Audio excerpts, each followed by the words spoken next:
আমার সাথে মেয়ের সম্পর্ক ছিল, একসাথে ধরছে, যারা দেখছে তারা ধরছে।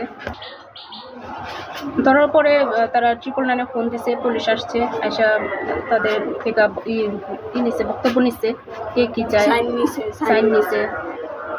ওদের আমি তো, আমার সাথে তো 8 মাস বেশি হবে, আমাদের এখানে কোনো যোগাযোগ নেই ওর সাথে, আমাদের যোগাযোগ নাই। তার সে আমাদের কোনো ভরণ পোষণ, বাচ্চাদের কোনো ভরণ পোষণ সে দেয় নাই।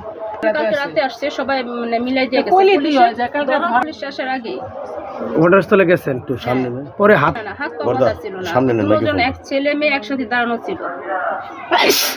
এলাকার সবাই, যুবক, ওদের সবাই আশেপাশে যারা ছিল সবাই উপস্থিত ছিল। এলাকার সবাই বলতে কতজন? প্রায় 150 আশেপাশে মানুষ তো কম না। তারা কেন বলতেছে জানি না, সবাই ছিল। এখন কাদের জিজ্ঞাসা করছে, তখন ছিল ওনাদের খ্রিস্টান ধর্মের, ওদের ধর্মের কি জানি, আর কামরা ওনারা ছিল। আর এই দিকের, আপনাদের এদিকের? আমাদের এদিকে ছিল জামাল মামা ছিল, ছোট জামাল মামা ছিল, আমার ভাই ছিল, তারপরে এলাকার আশেপাশে সবাই।